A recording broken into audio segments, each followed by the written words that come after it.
Sobat Podcast, selamat datang di podcast STT Senpol Bandung. Senang sekali pada hari ini kita bisa mulai podcast kembali. Saya Bella yang akan memandu acara podcast pada hari ini, dan tentu pada saat ini saya tidak sendiri, saya bersama narasumber yaitu Ibu Raisa. Mungkin Ibu Raisa boleh perkenalkan terlebih dahulu. Ya, makasih Bella. Perkenalkan teman-teman semua, nama saya Raisa Francisca Maria. Saya saat ini banyak membantu di STT Senpol Bandung di bagian administrasi, tapi saya juga melayani di gereja, di Alfa dan di Soteria juga. Sobat Podcast, dan hari ini kita akan membahas sebuah tema yang pastinya relevan dengan kehidupan kita sehari-hari, yaitu tema podcast kita pada hari ini adalah hidup benar bukan sekedar aman. Melalui podcast ini kita akan belajar bersama bagaimana sebagai orang percaya kita dapat mengambil keputusan dan menjalani kehidupan yang sesuai dengan kehendak Tuhan. Nah, sebelum kita masuk lebih jauh ke dalam pembahasan, kita akan menanyakan kepada narasumber apa sebenarnya arti hidup benar di hadapan Tuhan. Oke. Memang kalau dibilang hidup benar di hadapan Tuhan itu adalah sesuatu yang cukup berat ya menurut saya, karena konteks benar itu kadang kita sebagai orang percaya pun susah gitu untuk bisa sampai ke sana, karena ya balik lagi karena kita kan manusia berdosa ya. Jadi kayak kalaupun kita udah berusaha untuk mengikuti sesuai dengan firman Tuhan, kadang ada aja mungkin pikiran kita yang tiba-tiba melenceng gitu ya, karena mungkin emosi kita terpancing gitu, jadi kita berpikirnya jelek atau negatif. Itu kan sebenarnya hal sekecil itu aja udah tidak sesuai gitu ya, udah bisa dibilang tidak hidup benar gitu. Jadi memang kalau kita membahas tentang hal ini adalah sesuatu yang menurut saya cukup berat juga gitu untuk saya sebagai orang Kristen, orang percaya, untuk bisa melaksanakannya 100% gitu. Tapi kalau kita bisa bilang dari Alkitab aja ya, kita ambil contoh dari Alkitab. Hidup benar di hadapan Tuhan itu sebenarnya kita bisa melihat dari beberapa tokoh gitu. Jadi saya lihat di sini dari kisahnya Sadrak, Mesak, dan Abednego. Waktu mereka dipaksa sama Raja Nebukadnezar kan untuk menyembah berhala. Lalu mereka menolak kan. Lalu kan mereka dimasukkan tuh ke perapian. Itu kan sebenarnya salah satu contoh gimana mereka lebih memilih hidup benar daripada hidup aman. Jadi saat mereka diancam untuk dimasukkan ke perapian kan sebenarnya mereka terancam dong keamanannya ya. Mereka udah nggak aman sebenarnya, tapi mereka lebih memilih untuk hidup benar karena mereka tahu bahwa Tuhan itu akan melindungi mereka gitu. Dan benar kan, ternyata waktu mereka dimasukkan ke perapian kan badan mereka, bahkan rambut mereka pun nggak ada yang terbakar. Itu pertama contoh yang kita bisa lihat dari Alkitab ya. Terus yang kedua, di Kisah Para Rasul kita bisa lihat waktu Petrus sama Yohanes mereka mencoba untuk memberitakan tentang Tuhan, lalu ditentang kan, nggak boleh gitu, nggak boleh lagi memberitakan tentang Yesus. Tapi mereka di situ justru tetap melakukan itu. Dan itu kadang yang kita suka lihat ya di konteks zaman sekarang gitu kan. Mungkin konteksnya bukan sama Mahkamah Agung ya ditentangnya, cuman maksudnya dalam kehidupan sehari-hari gitu. Kadang kita mau menceritakan tentang apa yang kita percaya tentang Tuhan Yesus, tapi sekitar kita mungkin menolak kita gitu. Dan kadang kita mungkin kalau konteksnya anak muda gitu ya, lebih memilih untuk aman. Karena apa? Karena kita takut untuk ditolak, ya kan? Jadi kita lebih memilih aman, tapi kebenaran itu nggak kita lakukan gitu. Itu contoh yang kedua. Lalu yang ketiga, ada kisahnya Yusuf juga saat dia dirayu sama istrinya Potifar. Di situ dia lebih memilih aman. Dia tahu kalau dia menentang keinginan dari istri Potifar, dia pasti akan dihukum. Dia tahu itu. Tapi dia lebih memilih untuk melakukan hal yang benar daripada hal yang aman gitu. Dan waktu itu dia sampai bahkan difitnah gitu ya. Tapi dia tetap bertahan dengan apa yang benar. Jadi sebenarnya kita bisa lihat kalau di Alkitab ini banyak ya contoh-contoh yang memberikan kepada kita gambaran gitu. Kira-kira hidup benar di hadapan Tuhan itu seperti apa sih? Gitu. Jadi kadang memang rasa aman kita terancam sih di saat kita ingin mempertahankan apa yang benar gitu. Itu kali ya untuk pertanyaan pertama. Iya baik sih Kak. Mungkin setuju kali ya karena mungkin juga masih anak muda jadi ya yang dibilang juga Iya. benar. Kadang kita kalau mau apa sih kita lebih memilih untuk ya udah aman aja gitu. Walaupun kita tahu kita bisa hidup benar tapi yaudah deh daripada mungkin ada penolakan atau mungkin ya dari sekitar ada seperti itu jadi Iya. oh, gitu.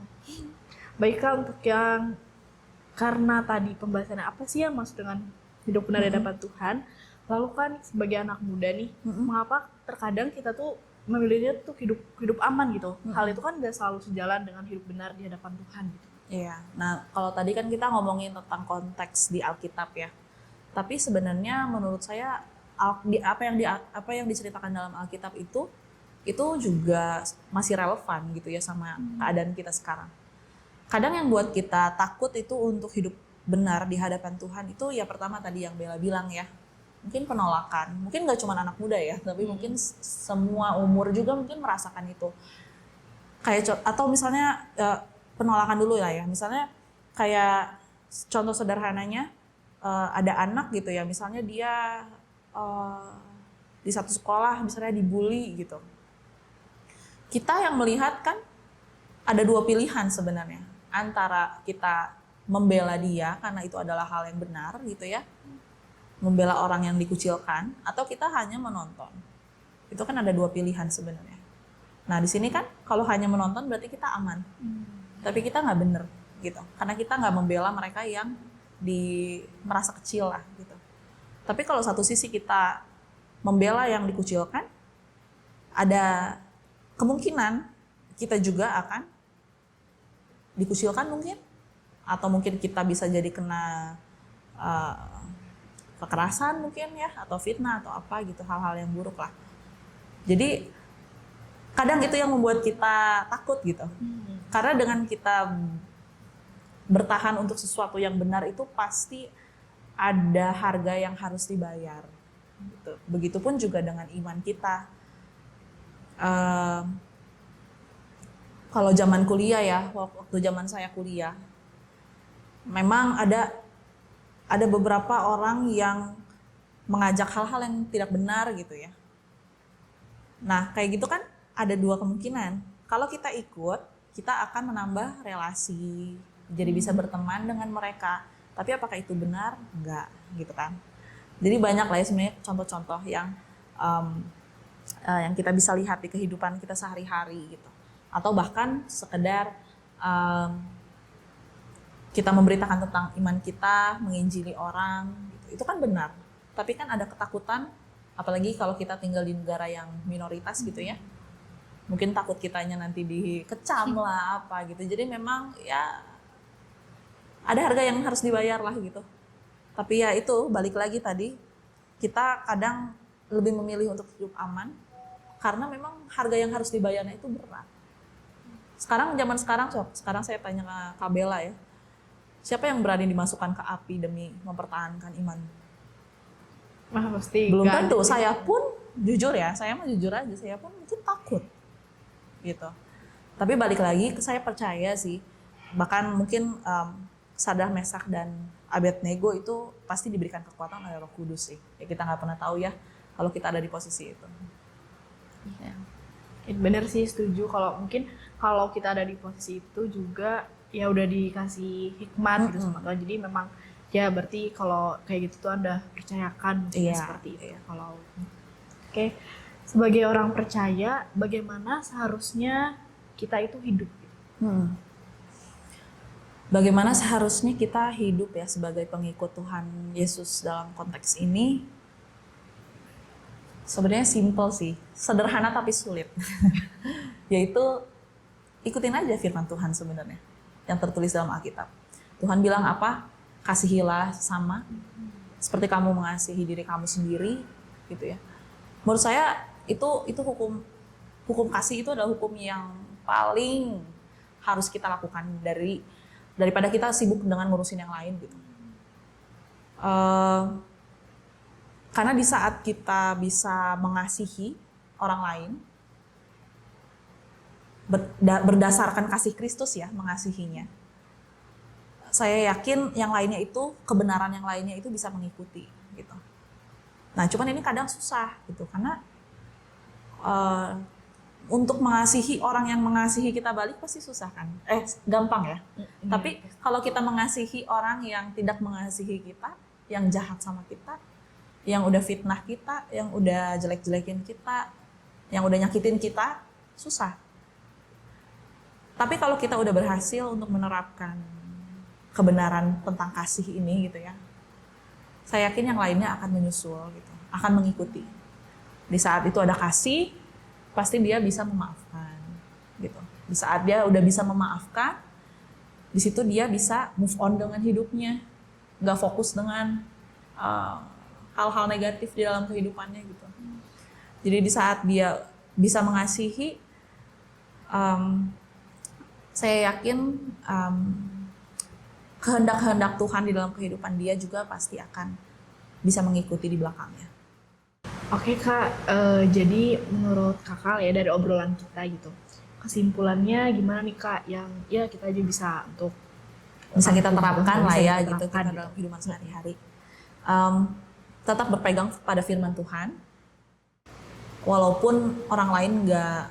Intinya gini, kalau kita tahu kita udah benar, kita hidup dalam firman Tuhan, nggak usah takut, karena Tuhan yang akan bela sebenarnya.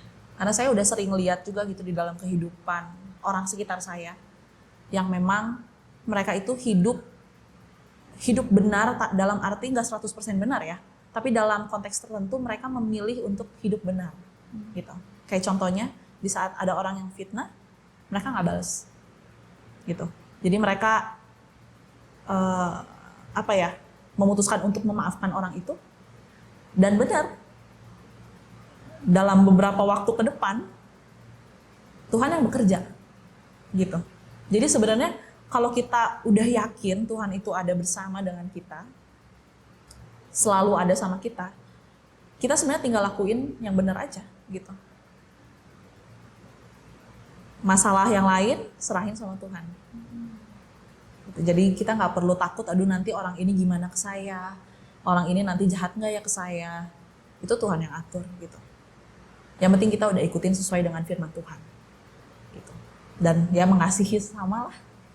Itu aja sih. Kesimpulan yang bagus ya Sobat Podcast, juga menjadi pembelajaran buat kita semua kalau ya benar hidup benar di dalam Tuhan gitu. Tadi udah dijabarin gitu. Baik, demikian pembahasan podcast kita hari ini. Terima kasih banyak yang sudah menonton kami dari awal dan yang sudah mendengarkan dan mengikuti sampai akhir. Jangan lupa juga untuk like dan juga mungkin komen dan boleh share agar juga yang lain bisa mendapatkan berkat dari podcast STT Saint Paul. Mungkin sampai bertemu di podcast selanjutnya. Tuhan Yesus memberkati. Shalom. Shalom.